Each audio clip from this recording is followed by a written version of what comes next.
68,000 रुपयाचा दागिना बुकिंग केलेला होता। तर सुरुवातीला 10,000 त्यांना दिले मी कॅश, 30,000 रुपये ऑनलाईन केले, 28 बाकी होते, त्याच्यात मी परत 12/2/2025ला 8 जमा केले, तर 20,000 रुपये राहिले होते। तर ते मला बोलले जूनमध्ये तुम्हाला दागिना मिळून जाईल, तर हे 24 तारखेलाच गायब झाले सर। त्याला आशा होती की ती 50 नंबर काढत होता, मग आम्हाला वाटायचं आम्हाला काहीतरी भेटत त्यातनं, एखादा शिक्का नाहीतर एक ग्रामचा अर्धा तोळ्याचा असं पहिलं एक बक्षीस होतं।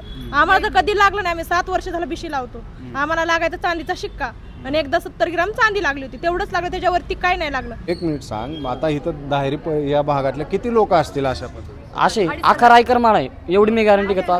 2,500 लोक आहेत, पण आता सध्याला 2,500 लोक आहेत, अख्खी विश्वासाने त्याच्याकडे ठेवले होते। जे ते म्हणते श्रीवाला श्रीवाला श्रीवाला, पैसे असतील सगळ्यांचे मिळून? कोटीच्या पुढे आहेत, कोटीच्या पुढे आहेत, 10 करोडच्या पुढे लय मोठ्याने हे केलं। त्याचा गुगल पे चालू आहे, फोन पे चालू आहे, मग तरीही तो अजून भेटत नाहीये। मग आम्हाला आता हा प्रश्न पडलाय, असं का, इतका वेळ का?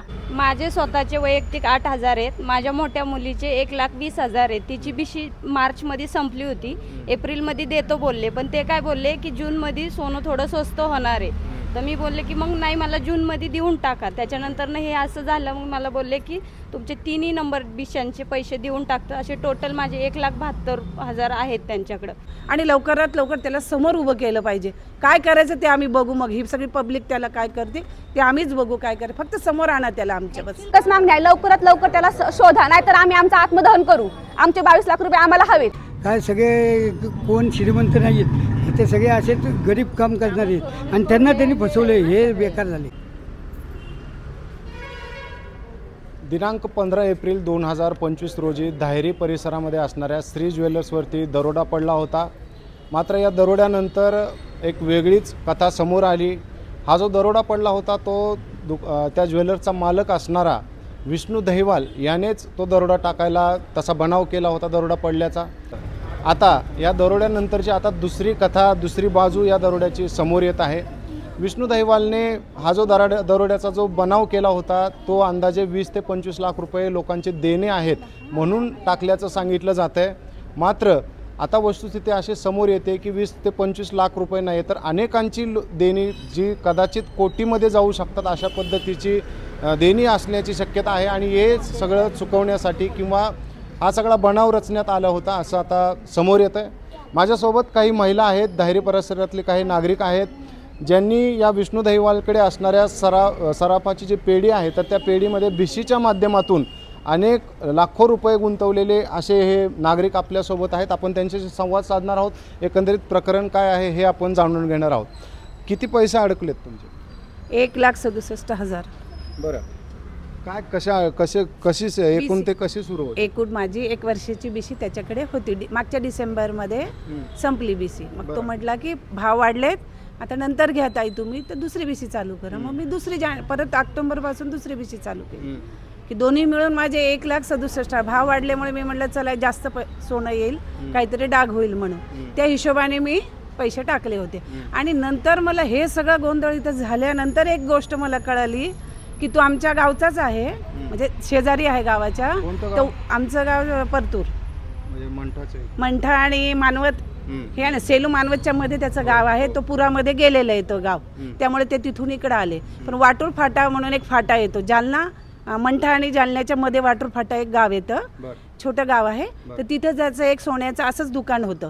पण नंतर मला कळालं की तिथं पण त्याचं काहीतरी फ्रॉड झालेला आहे म्हणून। केव्हा करून ते 10 वर्ष आधीची गोष्ट आहे ही, ती नंतर आता कळाली, कारण मी तिथंच होते जेव्हा दरोडा पडला, तुम्ही गावाकडे होते तेव्हा मी तिथं सगळी इन्क्वायरी काढली, तेव्हा मला कळालं की ह्यानी पहिले पण 10 वर्षापूर्वी हेच काम केलेलं आहे, असंच फसवलं। पण मला हे जर माहिती आम्हाला आधी असतं, ते ह्या एवढ्या गरीब बायकांना मी त्यामध्ये बुडू दिलं नसतं। नक्कीच यांना म्हटलं असं की बाबा तुम्ही त्याच्याकडे लावू नका, पण त्यांचं म्हणणं असं आहे की आम्हालाच लोकांनी तिथं बुडवले। परंतु नाही, मला असं ह्याच्यावरून निश्चित होतंय की आधी पण 10 वर्षापूर्वी त्यांनी तेच केलं होतं। आणि यशोदा म्हणून हे माणिक बागेमध्ये एक दुकान आहे, तिथे त्यांनी 10 वर्ष नोकरी केली आणि नोकरी करून तिथं माझी त्याची ओळख झाली। आणि त्यानंतर त्यांनी इकडे रायकरमायात दुकान काढलं। मला 4च वर्षे रायकरमायात येऊन झालेले आहेत आणि 4 वर्ष त्याचं माझं जास्त कॉन्टॅक्टमध्ये आम्ही आहोत। परंतु मला वाटलं नाही की आणि 10 वर्षापूर्वी हे गोंधळ घालून परत इथं त्यांनी काम केलं। ते 10 वर्षाचा रेकॉर्ड पण मला असं वाटतं की ह्याच्यामध्ये यायला पाहिजे आणि तिथं जाऊन काहीतरी चौकशी होऊन म्हणजे जे काय त्यांनी केलंय ते सगळं निष्कर्ष निघायला पाहिजे। आणि असे जर फ्रॉड त्यांनी 2दा केले तर तिसऱ्यांदा तरी नक्कीच कोण्या बाईचा असा गळा कापला जाऊ नये हेच मला सांगायचं आहे. कारण त्या बाईकडे आम्ही बघून त्या दिवशी आम्हाला कळल्यानंतर आमचे स्वतः मेंटली प्रॉब्लेम आमचं तर आम्ही विसरलोच, पण त्या बाईनी एवढे कष्ट करून 22 लाख रुपये गुंतवले. तिचं आम्हाला खूप खंत वाटतीये, इतकी खंत की रात्र आम्हाला झोप पण येत नाहीये. कारण मानसिक प्रॉब्लेम व्हायला लागला, प्रत्येक बाईला व्हायला लागलाय. तर हे त्यांनी पोलिसांनी लवकरात लवकर ऑब्जेक्शन घ्यायला पाहिजे आणि लवकरात लवकर त्याला समोर उभं केलं पाहिजे. काय करायचं ते आम्ही बघू, मग ही सगळी पब्लिक त्याला काय करते ते आम्हीच बघू काय करायचं, फक्त समोर आणा त्याला आमच्या. बस ताई तुम्ही काय करतात, तुमचं किती पैसे आले? माझे स्वतःचे वैयक्तिक 8,000 आहेत. माझ्या मोठ्या मुलीचे 1,20,000 आहेत. तिची बीशी मार्चमध्ये संपली होती, एप्रिलमध्ये देतो बोलले, पण ते काय बोलले की जूनमध्ये सोनं थोडं स्वस्त होणार आहे. तर मी बोलले की मग नाही, मला जूनमध्ये देऊन टाका. त्याच्यानंतर हे असं झालं, मग मला बोलले की तुमचे 3 नंबर बिशांचे पैसे देऊन टाकतो. असे टोटल माझे 1,72,000 आहेत त्यांच्याकडं. या पैशाने तुम्ही पुढे तर काहीतरी करणार असाल. मुलीला पुढच्या शिक्षणासाठी तिने पैसे गुंतवलेले होते, ती कॉलेज करती, त्यासाठी तिला पुढचं हे करायचं म्हणून तिने ते पैसे तिथं लावले होते. मी 30,000 आहेत माझ्या बीसीचे, माझे 4 नंबर आहेत. आम्हाला आशा होती की ती 50 नंबर काढत होता. मग आम्हाला वाटायचं आम्हाला काहीतरी भेटन त्यातनं, एखादा शिक्का नाहीतर एक ग्रामचा अर्धा तोळ्याचं असं पहिलं एक बक्षीस होतं. आम्हाला तर कधी लागलं नाही, आम्ही 7 वर्ष झालं बीशी लावतो. आम्हाला लागायचा चांदीचा शिक्का आणि एकदा 70 ग्राम चांदी लागली होती, तेवढंच लागलं, त्याच्यावरती काय नाही लागलं. मग त्यांना आता आम्हाला असा दागा देऊन जायचं का? आणि इथल्या गाववाल्यांचे पैसे देऊन गेलाय आणि आमचे सगळे जे लोक असे भाड्याने आहेत, जे घरकामं आम्ही घरकामं करतो त्याला माहित पण आहे आम्ही घरकामं करतोय ते. त्याला सांगायचो आम्ही 10-10 महिन्यात लेट पैसे येतील, आम्हाला कामाकडून आले नाही, आम्ही तुम्हाला नंतर देतो. 2-2 महिन्याने आम्ही पैसे दिलेले आहेत त्याला. तुम्ही काय करता, मी तुमचे किती? माझे पैसे नाहीत, मी गहाण ठेवले सोनं, 1 तोळ्याचे गंतण हे मंगळसूत्र आहे. ते आता ह्या महिन्यात मी भरणार होते, परंतु तो पळून गेला त्याच्यामुळे मी भरलेच नाही. माझे 24,000 आहेत. एप्रिलमध्ये बीसी संपली होती, मेमध्ये मी घ्यायला जाणार होते, पण मेमध्ये पूर्ण महिना दुकान बंदच होतं, त्याच्यामुळे काही कॉन्टॅक्ट झाला नाही. 21 तारखेला मी कॉन्टॅक्ट केलं तर मला म्हटले 5 ते 6 जूनला येऊन घेऊन जावा म्हटले. 2 जूनपासून रेग्युलर दुकान चालू होईल असं बोलणं झालं होतं त्यांच्याशी. तुमचे किती? माझे 60,000 आहेत. पण माझं काय सांगणं आहे की त्याच्या भावाचं सुद्धा इथे दुकान आहे. आज त्या पुस्तकावर त्याच्या भावाचा ॲड्रेस आहे, पण त्याच्या भावाला कॉल केल्यावर त्याचा भाऊ सांगतो की मी ह्याच्यामध्ये नाही आहे. मग तुझा ॲड्रेस का आहे? बीसीचे जर आम्हाला पैसे भरायचे असेल तर तू घ्यायला यायचा, आम्ही तुझ्याकडे जमा करायचं. आणि आज अशी वेळ आली तर तू बोलतो मी ह्याच्यामध्ये नाही. तर आज आम्ही ज्यांच्याकडे कंप्लेंट केली आहे त्यांनी आम्हाला एकदम एवढी अशी मदत करावी की त्याच्या भावाकडला पहिलं अटॅक करावं, की त्याला सगळं विचारावं, त्याचे फोन नंबर पूर्ण ट्रॅकमध्ये टाकावं. ते आमच्या सोसायटीच्या शेजारीच ते राहतात, म्हणून मी गेले होते घरी त्यांच्या. तर त्यांची मिसेस बसलेल्या होत्या, तर मी म्हटलं स्वाती काय झालं ग, कसं काय झालं दरोडा? तर म्हणे काय नाही, म्हणजे एकदम नॉर्मल. दरोडा पडल्यानंतर लोकांची स्थिती कशी होती तसं त्यांच्यामध्ये काही जाणवलं नाही. त्याचा गुगल पे चालू आहे, फोन पे चालू आहे, मग तरीही तो अजून भेटत नाही आहे. मग आम्हाला आता हा प्रश्न पडला, असं का, इतका वेळ का लागला आहे? आता पोलिसांनी कुणाला ताब्यात घेतलं माहिती आहे का? हो, बऱ्याच लोकांना घेतलेला. मी पण गेली होती पोलीस स्टेशनमध्ये, आम्ही बरेच लोक गेलो होतो. पोलिसांनी आम्हाला सांगितलं की आम्ही 5-5 जणांना बोलू, 5-5 जणांची आम्ही त्या इंट्रोडक्शन घेऊ, काय प्रॉब्लेम आहे, काय आहे, किती रुपये भरले, कसे भरले, कुठून आले, हे ते. पण आतापर्यंत आम्ही 5-5 जण गेलोच नाही, 2-2 जणांना काही लोकांना बोलवलं. म्हणजे इन्क्वायरी अशी काय मनाव अशी चालू नाही आहे. तो माणूस कुठे गेलेला नाही, तो इथेच आहे. पण काय आता माहीत असणाऱ्यांना, आज जर त्यांनी रायकर आणि पोकळे यांना पैसे दिल्यात तर आम्हाला का नाही दिले?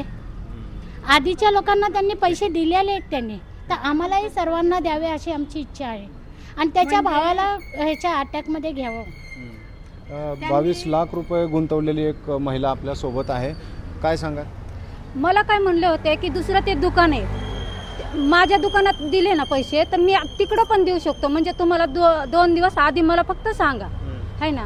त्याच्यामुळे मी त्यांच्याकडं पैसे, मला घर घ्यायचं होतं, माझ्या मुलाचं लग्न करायचं होतं, म्हणून माझं 2 रूमचं आहे, म्हणून मला मोठं घर घ्यायचं होतं, म्हणून मी यांच्याकडं ठेवायला दिले होते, आहे ना. की बाबा बँकेमध्ये आपल्याला ते म्हणले की माझ्या ओळखीनं मी फ्लॅट घेऊन देतो चांगला, नाही का, 2 BHK, म्हणून मी त्यांच्याकडं ठेवायला दिले. मुलगा माझा गाडी मागत होता तर मी त्याला गाडी पण घेऊन दिली नाही का, तर हे म्हणले होते मी इथं रायकर आहे, पोकळे आहेत, माझ्या ओळखीचे खूप काही म्हणजे हे आहेत, ओळखीचे आहेत, मी कमी ह्याच्यामध्ये 10 वर्षाची ओळख आहे, असं नाही आहे की आज का म्हणजे ह्याची ओळख. मी 10 वर्ष ओळखतो, मी तुमच्या गावाकडलंच आहे, असं सांगायचे, बीडच्या ते जालन्याच्या साईडच्या असं सांगायचे. त्याच्यामुळे मी त्यांच्याकडे गुतवायला दिले. आता काय पैसे तुमच्याकडे आहेत का नाहीत? अजिबात नाहीये, मी सगळे त्यांच्याकडे दिले. तुम्ही काय करता? बिल्डिंगचं काम करतो. त्यांना माहिती आहे, त्यांचे जिथं राहत होते ना, त्यांचे 2 फ्लॅट होते, ते 2 फ्लॅटापैकी तिथं पण मी काम करत होते. माहिती आहे का? त्यांना म्हणजे सगळे मला रायकर मळ्यात धायरी गावात मी जवळजवळ 24 वर्ष झालं मी राहते. मी ऐका, हे 2 दुकान आहेत म्हणून मला पैसे दिले होते त्यांनी. मला हे नाही तर ते मला मला ते आणि त्यांच्या भावाला म्हणायला गेलं ना तर त्यांचा भाऊ काय म्हणतात की माझा काही संबंध नाहीये, माझा काही संबंध नाहीये. संबंध होता म्हणून मी 25,000 रुपये दिले, 25 लाख दिलेत मी त्यांना. हो, अख्खा माझ्याकडे सबूत आहे. काय कागदपत्र आहेत तुमच्याकडे? माझ्याकडे सगळे आहेत. हो का? बँकेचे हे सगळे, कारण मी 2 दुकान आहेत म्हणून मी दिले होते. माझी शाखा इकडे आणि माझ्या मुलीची बीसी होती ना, तेव्हा माझ्या मुलीची बीसी होती, तेव्हा माझ्या मुलगी त्यांच्या दुकानावर बीसी भरत होती. तेव्हा माझी मुलगी त्यांच्या बीसी दुकानावर भरत होती. तर मी म्हणलं जाऊ दे, हे पण त्यांचं. आणि मी पण कधी कधी जायचे ना तर त्यांच्या दुकानावर बीसी भरायचे. तर म्हणून मी त्यांचे 22 लाख रुपये त्यांच्या नावावर गुंतवले. का तर रायकरचे लोक, पोकळ्याचे लोक माझ्या ओळखीचे, मी कमी रेटमध्ये तुम्हाला म्हणून असा फ्लॅट म्हणजे हे करून देतो म्हणून. ह्यांनी माझा विश्वासघात. आणि किती महिने झालं? फक्त 3 महिने झालं. जानेवारीमध्ये व्यवहार केला माझा. आणि त्यांचं हे कधीतरी असा दरोडा पडला, खोटा पडला म्हणून मी त्यांना विचारायला गेले, माझे पैसे मला द्या. तर मला टाळत राहिले आणि मला वारंवार कळत राहिले की रायकर लोकांचे, पोकळे लोकांचे हे पैसे देतात म्हणून. पण मला काही म्हणजे त्याला आज देऊ, उद्या देऊ. आणि ते काय म्हणले, 1 तारखेला ना मी दुकान उघडणार आहे, 1 तारखेला. आणि व्यवहार त्यांचे आता मागणी काय आहे तुमची? मला असं वाटतंय की त्या भावाचं त्यांनी नाही म्हणजे त्यांनी काय काय त्यांचं काय केलंय मला काही माहिती नाही. फक्त माझा पोलीस चौकीमध्ये त्यांनी लिहून घेतले. माझा नंबर शेवट होता तरी माझं पहिल्यांदा नाव घेतलं तिथं. ते काय म्हणले बोलताना की मी 5-5 जणांना रोज बोलवतो. माझा तर 8-9 नंबर होता, मला तर दुसऱ्या दिवशी कॉल करून बोलून घेतलं त्यांनी. मग यांचं काय झालं मला काय माहिती नाही. पण मला एवढीच अपेक्षा आहे की यांनी कुठं जरी असेल तरी त्यांच्या भावाकडे माझे पैसे द्यावा. ही अपेक्षा आहे. 1 मिनिट सांग, आता इथं दाहेरी या भागातले किती लोक असतील अशा पद्धतीने? असे 11 रायकर माळ आहे एवढी मी गॅरंटी घेतो. 2,500 लोक आहेत, पण आता सध्याला 2,500 लोक आहेत. अख्खी विश्वासाने त्याच्याकडे ठेवले होते. जे ते म्हणते श्रीवाला श्रीवाला श्रीवाला. पैसे असतील सगळ्यांचे मिळून? कोटीच्या पुढे आहेत, कोटीच्या पुढे आहेत, 10 करोडच्या पुढे आहेत. लय मोठ्याने हे केलं. काय मी त्यांच्याकडे केलेलं होतं. त्यांच्याकडं 68,000 रुपयाचा दागिना बुकिंग केलेलं होतं. सुरुवातीला 10,000 त्यांना दिले मी कॅश, 30,000 रुपये ऑनलाईन केले ते. 28 बाकी होते, त्याच्यात मी परत 2025ला 8 जमा केले. तर 20,000 रुपये राहिले होते. तर ते मला बोलले जूनमध्ये तुम्हाला दागिना मिळून जाईल. तर हे 24 तारखेलाच गायब झाले सर त्यांच्याकडून. हे असं वाटतं की आम्ही कंप्लीट करायला गेलो, तिथं पण आमचं कोणी घेतलेलं नव्हतं. नंतर म्हणले की ते अर्ज करून द्या तुम्ही, त्यांच्यावर कंप्लीट होईल परत तुमचं. टोटल किती असेल, आकडा किती असेल मेंबर का? मेंबर आणि पैसे? मेंबर 2-2.5 हजार तर मेंबर असतीलच त्याच्यामध्ये. आता आमच्या ग्रुपमध्ये जवळपास 100+ आहेत ग्रुपमध्ये. आणि पैसे आकडा पैशाचा तर सर खूप मोठा आकडा होऊ शकतो त्याच्यामध्ये. किती होईल अंदाज? तरी करोडाच्या पुढेचा आकडा त्याचा. बरं, हो. यांना आजींना काय तरी बोलायचं, काय सांगायचं? बोला. काय नाही, ते आमच्या सोसायटीच्या शेजारीच ते राहतात म्हणून मी गेले होते घरी त्यांच्या. तर त्यांची मिसेस बसलेल्या होत्या. तर मी म्हटलं स्वाती काय झालं ग, कसं काय झालं दरोडा? तर म्हणे काय नाही, म्हणजे एकदम नॉर्मल. दरोडा पडल्यानंतर लोकांची स्थिती कशी होती तसं त्यांच्यामध्ये काही जाणवलं नाही. ती एकदम नॉर्मल होती. काय झालं कसं झालं म्हणे आम्हालाच कळालं नाही म्हणे. तर म्हटलं अगं मग आता भिशीचं कसं काय होणार, आमचे पैसे कोण देणार? त्या पण तेच म्हटलं की 1 तारखेपासून रेग्युलर चालू होणार आहे, तर तुम्ही या दुकानात आणि तुमचे पैसे काय किंवा दागिने करा किंवा पैसे घेऊन जा. मग 1 तारखेपासून मी बघते तर ते दुकान बंद बंद बंद. आणि त्यांनी एवढं विश्वासात घेतलं की आम्हाला असं वाटलं खरंच आता 1 तारखेपासून दुकान ओपन झालं की मग आपण जाऊया काहीतरी करूया म्हणून. मग त्यांनी एवढा आम्हाला विश्वासघात केला, एवढा म्हणजे छान बोलत होते ते, गोड बोलायचे एकदम. आम्हाला वाटलं पण नव्हतं की ते आमच्याशी असे वागतील म्हणून आणि पळून जातील म्हणून. तर आमचं काय किती पैसे? माझ्या बिशा होत्या अगोदर आणि मी लावले म्हणून माझ्या बहिणीच्या 2 मुलींनी लावली. त्या दोन्ही मुलींचे कंप्लीट बिशा झालेले 3-3. तर त्यांना पण सांगितलं फेब्रुवारीमध्ये कंप्लीट झालेलं होतं. टोटल माझे बहिणीचे आणि आमचे मिळून 1,20,000 आहे. आणि ते बोलले की जूनमध्ये भाव कमी होणार आहे, तेव्हा सोन्याचा भाव कमी होणार आहे, तेव्हा तुम्हाला जे पाहिजे ते करून देतो. तर तुम्हाला असं कधी वाटलं नाही का की बाबा अशा पद्धतीने होऊ शकतं काय? असं वाटलंच नाही, कारण आम्ही ओळखतो ना त्यांना. आता जसं आम्ही आलं तसं ओळखतो, कारण सगळ्या ज्वेलर्सचे म्हणजे जे गिराईक असतात ना त्यांच्याचकडे वळले होते. दुसऱ्या ज्वेलर्समध्ये कुणा म्हणजे गिराईक नव्हतंच जास्त. आणि तिथं मोठं होतं चांगलं दुकान आणि व्यवस्थित बोलायचे द्यायचे वगैरे व्यवस्थित, म्हणून सगळे तिकडेच जायचे. आता हा जो सगळा झालाय घोटाळा, आता ह्याचा किती फटका बसला तुम्हाला व्यक्तिगत? हो ना, भरपूर बसलाय ना. 1,20,000 आहे. आणि ती असं हे दाखव वेडणी माझ्या ही माझी बहीण आहे. विषय होत्या आणि मी 5 ग्रॅम सोनं ठेवले. मग ते सोनं सोडवायचं तर नाही म्हणले, ते जूनमध्ये सोडवायचं आहे. आता नाहीच म्हणले. विडणी लागली होती, ती विडणीचं तर काय नाहीच म्हणायचं वाटतं. तरी माझे 70 ते 80 पर्यंत आहे. 70 ते 80 80 पर्यंत आहे. तुमचं काय? माझी वहिनी आहे, माझ्या आत्याची मुलगी. आमचे 1,20,000 सगळ्यांची मिळून होतात. आणि आम्ही आशा म्हणून कसं त्यांनी सगळ्याला प्रत्येकाला आशा लावली. लेडीजचं एक असं आजतक महत्त्व, आपल्याला काहीतरी मिळते बाबा, की 11 महिने आपण भरायचे आणि 12वा महिना त्यांनी देतात, म्हणून काहीतरी आशानं माणूस भरतंय. मग ह्यांनी जर असं दगा प्रत्येकाला जर करत राहिले तर जगात असे कित्येक जणाला त्यांनी फसवतील. पण त्या तुम्ही काहीतरी त्याच्यावर ॲक्शन घ्यायला पाहिजे. आणि आम्ही 3 बिशा लावल्या त्यांच्याकडं. मग त्यांनी जूनमध्ये सगळ्यालाच देणार आहे म्हणून चोरी झाली म्हणून सांगितली. चोरी अशी होत असते का? दुपारी कुठं 2-2:30 वाजता चोरी होते? कधीच होत नाही. जरी झाली तर त्याच्यावर काहीतरी म्हणजे त्यांचं काहीतरी नुकसान बिकसान काहीच झालेलं नाही त्यांचं. अशी नॉर्मल चोरी आहे ती. म्हणजे त्यांचा एक डाव होता ते चोरी करण्याचा, प्लॅन होता त्यांचा, म्हणजे प्लॅन होता त्यांचा. मग पण हे जगाला दाखवण्यासाठी त्यांनी केलं नाही. पण आम्हाला तेवढं होऊन पण आम्हाला कळलं नाही की बाबा हे आम्हाला दगा देतील म्हणून. ह्याच्यासाठी आता तुम्ही काहीतरी त्याच्यावर ॲक्शन घ्यायला पाहिजे. काका तुमचे काय पैसे का? किती लाखापर्यंत? किती? 7 लाख. बर, काय करता तुम्ही? मी रिटायर आहे. आमची सुनबाई नोकरीला आहे. काय कशात काम करत होते तुम्ही? कुणी? मी इलेक्ट्रॉनिकच्या कंपनी दुकानात. बरं, मग आता किती फटका बसलाय तुम्हाला? 7 लाखाला. हां, बरं. तुम्ही का त्यांच्याकडे पैसे गुंतवले? काय सांगण्यात आलं होतं? म्हणजे आम्हाला ते काय म्हणले, ह्याचं तुम्हाला व्याज बी मिळेल आणि पैसे मिळणार, त्याचं तुम्हाला काय करता आलं तर येईल करता, एकदम बांगड्या करता येणार नाही म्हणून पैसे त्यांच्याकडे जमा करत बसलो. आमचे 5 जणांचे खाते आहेत त्याच्यावर. बरं, दर महिन्याला 5-5 हजार दर वेळेस भरत होतो. काय तुम्हाला असं वाटलं असेल हे 7 लाख येतील, काहीतरी पुढं करता येईल? काय करणार होता पुढे? नाही, हे बांगड्याच करायच्या होत्या त्यांच्याचकडं. त्यांच्याकडून? पैसे तिथे जमा केले, त्यांच्याचकडे बांगड्या करायचे होते. बरं, ते आता असं एकदम घेता येत नाही म्हणून म्हणलं पैसे जमा करा, थोडे करा. बरं, आता काय मागणी? पोलिसांकडे गेलाय आता हा विषय. पोलिसांकडनं काय मागणी आहे तुमची? त्यांना पकडायला पाहिजे, त्यांना ना समोर आणायला लागेल, म्हणजे काय खोटं खोटं होईल ना सगळं. आणि ते पैसे तर मिळायला पाहिजेत. काय सगळे कोण श्रीमंत नाही आहेत, ते सगळे असे गरीब काम करणारे आहेत आणि त्यांनी फसवले, हे बेकार झाले. कार्डद्वारे मी बिशी लावली होती 1 वर्षाची. महिन्याला 2,000 रुपये भरत होतो. आणि बिशीची योजनेत गुंतवा, तुम्हाला चांगला परतावा देईल, 1 महिन्याचा जास्त हप्ता देऊन तुम्हाला सोनं चांदी करून देईल असं म्हणला. आणि 12 महिन्याचे बिशी भरलेले रेग्युलर आहे. इथं त्याची सही आहे, विष्णू दहिवाल म्हणून, ही त्याची सही आहे. बाकीचे त्याच्या दुकानात जे नोकर कामाला होते त्यांच्याच आहे. असं करून त्यांनी गोड गोड बोलून विश्वास जिंकला आणि आम्हाला फसवलं आणि आता तो फरार आहे. तर पोलिसांनी योग्य ते कारवाई करून गती द्यावी. मी शेखर बर्डे. मी त्यांच्याकडं 4 तोळ्याचे दागिने ठेवले होते. आम्हाला थोडं गरज होती, त्याच्यामुळे आम्ही त्यांच्याकडनं दागिने ठेवून पैसे घेतले होते. पण आम्हाला त्यांनी पूर्ण पैसे न देता अर्धेच पैसे दिले आणि जे काही बॅलन्स आहे तो म्हटला तुम्ही थोडे थोडे करून मी तुम्हाला परत देतो. पण अजूनही त्यांनी असं की याच्यामुळं काय झालं की तो गेल्यामुळं आता दुकान पण त्यांचं बंद असल्यामुळं आम्हाला कुणाशीच संपर्क करता न आल्यामुळं आम्ही त्याच्यामध्ये हे अडकलो आहे. त्यामुळं आमचे जे काय 2.5 लाख वगैरे ते राहिलेले ते लवकरात लवकर मिळावे ही प्रशासनाकडे विनंती आहे आणि सर्व जनतेला ह्याचा न्याय मिळावा हे मी सांगतो.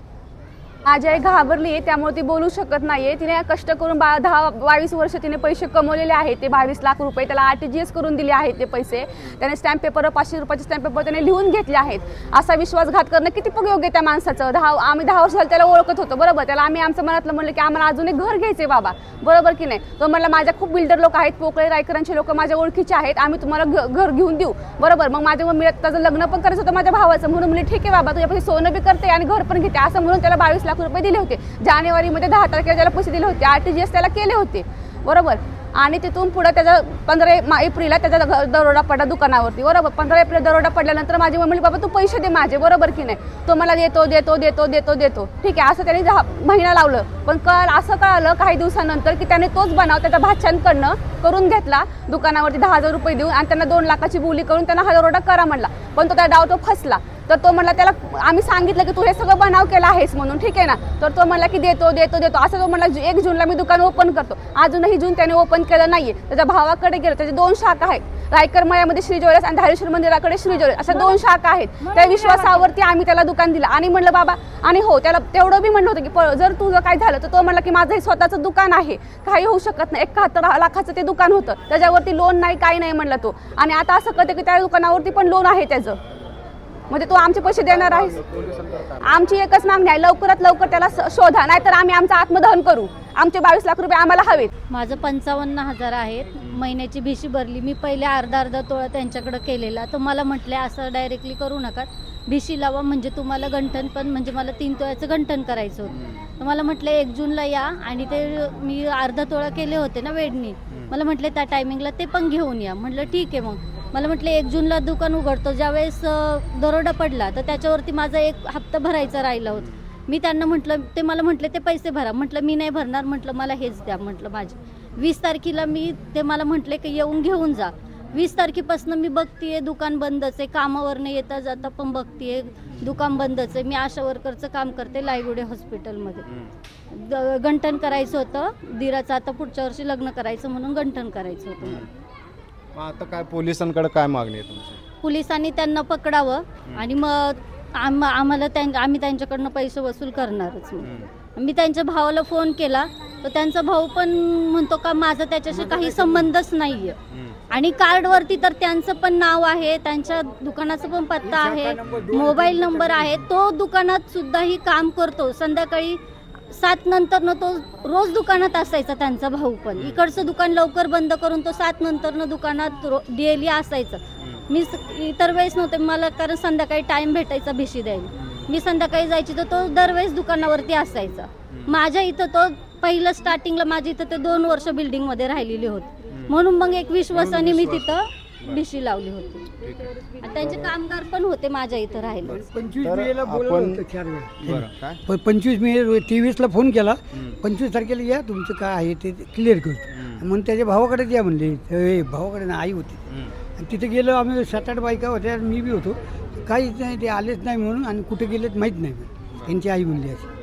तर आपण पाहू शकतो की विष्णू दहिवालने हळूहळू या परिसरातल्या लोकांचा विश्वास जिंकला, आणि विश्वास जिंकून त्यांच्याकडून पैसे मोठ्या प्रमाणात उकळलेले आहेत. आणि आता काही लोकांची अमाऊंट कमी आहे, कोणाची जास्त आहे.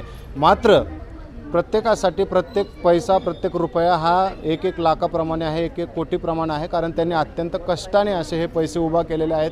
त्यामुळंच एकमुखानं सर्वांची मागणी आहे की विष्णू दहिवालला पकडा, किंवा विष्णू दहिवालकडून आम्हाला हे आमची अमाऊंट परत करून द्या, अशा प्रकारची मागणी पोलिसांना करण्यात येते.